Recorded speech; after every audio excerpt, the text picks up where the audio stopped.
Hello everyone, hope you are doing great. So today's topic is going to be on daily current affairs which is related to the 16th of December 2024.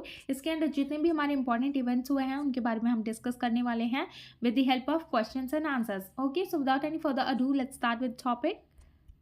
So our first question is Mehrauli Archaeological Park which was recently seen in the news is located in which city? तो यहाँ पे आप देख सकते हैं ये Mehrauli archaeological park है, तो ये लोकेटेड है दिल्ली में. तो रिसेंटली अभी ये न्यूज़ में क्यों रहा है? Because of archaeological survey of India.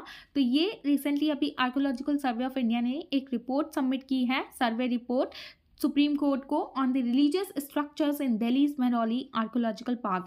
तो बेसिकली ये जो रिपोर्ट है ये इससे रिलेटेड है ताकि इसको और सुरक्षा प्रोवाइड की जाए, प्रोटेक्शन प्रोवाइड की जाए, इसीलिए ये जो सर्वे रिपोर्ट है ये सुप्रीम कोर्ट को सबमिट की गई है.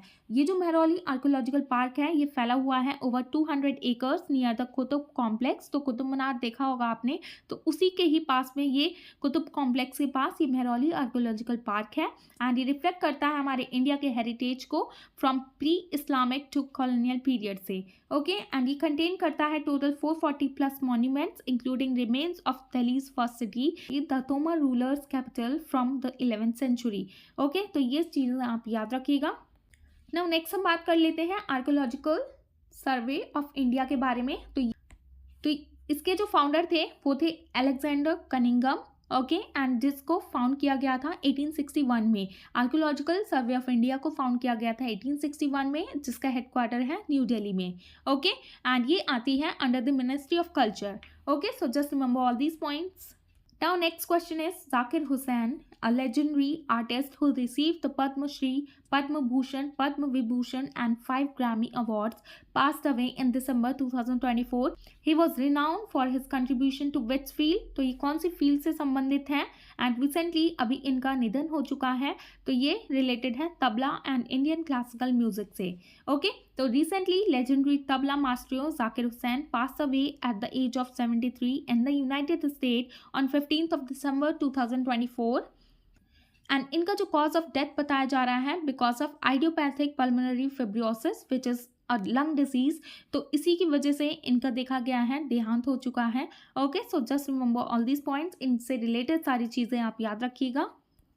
Now next question is white-winged wood duck is primarily found in which northeastern part of India? तो यहाँ पे आप देख सकते हैं वाइट विंग्ड वुड डक को अभी रिसेंटली देखा गया है north eastern part of India में. तो ये कौन सी जगह पे लोकेटेड है? Correct answer is Assam and Arunachal Pradesh. Okay, तो यहाँ पे आप देख लीजिए ये असम की स्टेट बर्ड है white winged wood duck. Okay, यहाँ पे आप देख सकते हैं इसको रिसेंटली स्पॉट किया गया है in Neelmoni beel and artificial pond of Nameri tiger reserve. तो इसको रिसेंटली स्पॉट किया गया था नामेरी टाइगर रिजर्व के आर्टिफिशियल पॉन्ड में. Okay, and it is one of the world's most endangered duck with only about 800 surviving globally and 450 found in India, Bangladesh and Myanmar. तो ये IUCN list में endangered category में आती है. And इसकी जो टोटल पॉपुलेशन है वो है 800, जिसमें से 450 पॉपुलेशन पाई जाती है इंडिया, बांग्लादेश एंड म्यांमार में. ओके, तो यहाँ पे आप देख सकते हैं ये इंडिया में किस जगह पाई जाती है. तो ये सिर्फ असम एंड अरुणाचल प्रदेश में पाई जाती है. तो ये भी पॉइंट बहुत ही ज़्यादा इंपॉर्टेंट है. ओके, हमारे इंडिया में सिर्फ 2 स्टेट में पाई जाती है ये वाइट विंग्ड वुड डक, जो कि असम की स्टेट बर्ड है. असम एंड अरुणाचल प्रदेश में पाई जाती है एंड ये प्रेफर करती है डेंस ट्रॉपिकल फॉरेस्ट को एंड स्वाम्पी एरियाज को. एंड इसको जाना जाता है डियो हंस के नेम से भी एंड स्पिरिट डक के नेम से भी. And it has a black body, white spotted head and red orange eyes and average 81 centimetre in the length. तो यहाँ पे आप देख सकते हैं. एंड ये जो डक है ये क्रीपस्कुलर ओमनीवोरस एंड ये लिस्टेड है एंडेंजर्ड बाय IUCN. ओके, सो ये सारी चीज़ें याद रखिएगा. Now next question is what significant event does विजय दिवस December 16 commemorate? तो ये विजय दिवस December 16 को जो मनाया जाता है इस दिन क्या कमोमरेट करता है? ये करता है इंडिया की विक्ट्री को over the Pakistan in 1971 war. जो हमारे इंडिया और पाकिस्तान के बीच में वॉर हुई थी उसमें जिसमें कि हमारा इंडिया जीता था 1971 में. जिस दिन जीता था उस दिन को ये विजय दिवस डिक्लेयर कर दिया गया था which is on December 16. Okay, इसको रिसेंटली अभी सेलिब्रेट किया गया था एंड ये एनुअली सेलिब्रेट किया जाता है 16th of December एंड ये मार्क करता है एक significant day in Indian history commemorating the victory over the Pakistan in 1971 war. Okay, so just remember all these points. Now next question is, what is the name of the new route patrolling vehicle introduced by NHAI?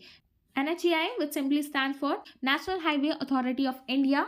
Okay, ये जो है अभी national highway authority of India ने ये new root patrolling vehicle को launch किया है, तो इसका नेम हो जाएगा राजमार्ग साथी. ओके, यहाँ पे आप देख सकते हैं. तो हम जान लेते हैं डीप में. तो ये जो है NHAI ने प्लान किया है to introduce advanced route patrolling vehicle जिसका नेम रहेगा Rajmarg Saathi to improve the highway safety. तो ये हाईवे सेफ्टी पर तैनात रहेगी. वहीं पे अगर किसी को भी कुछ भी हो जाता है, कोई एक्सीडेंट हो जाता है, तो ये इमीडिएटली वहाँ पे रीच आउट करेगी. ओके, एंड ये एक न्यू रूट पेट्रोलिंग व्हीकल है, इंट्रोड्यूस किया है इसको NHAI ने, एंड इसको राजमार्ग साथी बोला जाता है. एंड इसको डिज़ाइन किया गया है to improve highway safety and emergency response. Okay, तो ये सारी चीज़ें आप याद रखिएगा. And one more important point, ये जो NHAI है ये कंस्टिट्यूट की गई थी by an act of parliament के द्वारा. ये NHAI है, इसको बनाया गया था by the act of parliament, the national highway authority of India act 1988 में. ओके, तो ये 1988 में लाया गया था NHAI को. तो ये भी आप याद रखिएगा. जिनके मिनिस्टर को आप सभी जानते हैं, नितिन गडकरी जी हैं. Okay, now next question is, which state has recently detected African swine fever in pigs? तो recently अभी यहाँ पे देखा गया African swine fever pigs में. तो ये कौन से स्टेट में डिटेक्ट किया गया है? केरला में इसको डिटेक्ट किया गया है. तो यहाँ पे हम न्यूज़ में देख लेते हैं. तो ये जो अफ्रीकन स्वाइन फीवर है, तो ये एक हाईली कंटेजियस पिग डिजीज है जिसको रिसेंटली रिपोर्ट किया गया है केरला के कोट्टायम डिस्ट्रिक्ट में. ओके, एंड ये इसके अंडर 100% श्योरिटी होती है कि मौत हो जाती है जिसको भी ये होता है, जैसे किसी भी जानवर को हो जाता है ये. तो जैसे कि पिग में देखा जा रहा है, तो इनकी मृत्यु होनी ही होती है. तो ये 100% श्योरिटी होती है. अगर किसी भी पिग को कंटेजियस डिजीज हो जाती है तो उनकी मृत्यु हो जाती है. एंड ये कॉज्ड होती है by a double standard DNA virus से जिसका नेम है जेनस एसवी वायरस. तो ये डबल स्टैंडर्ड DNA वायरस है, एसवी वायरस. तो ये भी आप याद रखिए, इसी की वजह से ये अफ्रीकन स्वाइन फीवर होता है. ओके, एंड ये जो वायरस है ये सर्वाइव कर सकता है long period in pork and meat product but poses no risk to human health और फूड सेफ्टी. तो ये अच्छी बात है कि हमारे जो ह्यूमन में इसका कोई इम्पैक्ट नहीं पड़ता है, उनको भी उससे रिलेटेड कोई रिस्क नहीं है इस वायरस से. मेनली ये पिग्स में देखा जाता है.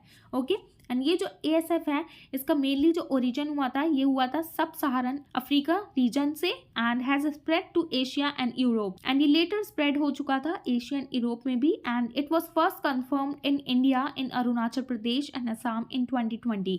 ओके, तो ये पहली बार हमारे इंडिया में भी आ चुका है. पहली बार कब आया था? अरुणाचल प्रदेश एंड असम में इन द ईयर 2020 में. बट अभी ये फिर से डिटेक्ट किया गया है African swine fever in pigs Kerala में कोट्टायम डिस्ट्रिक्ट. ओके, एंड इसका अभी देखा जा रहा है कोई क्योर नहीं है, कोई वैक्सीनेशन नहीं है, प्रिवेंशन अवेलेबिलिटी नहीं है इसमें. ओके, तो ये चीज़ें आप याद रखिएगा.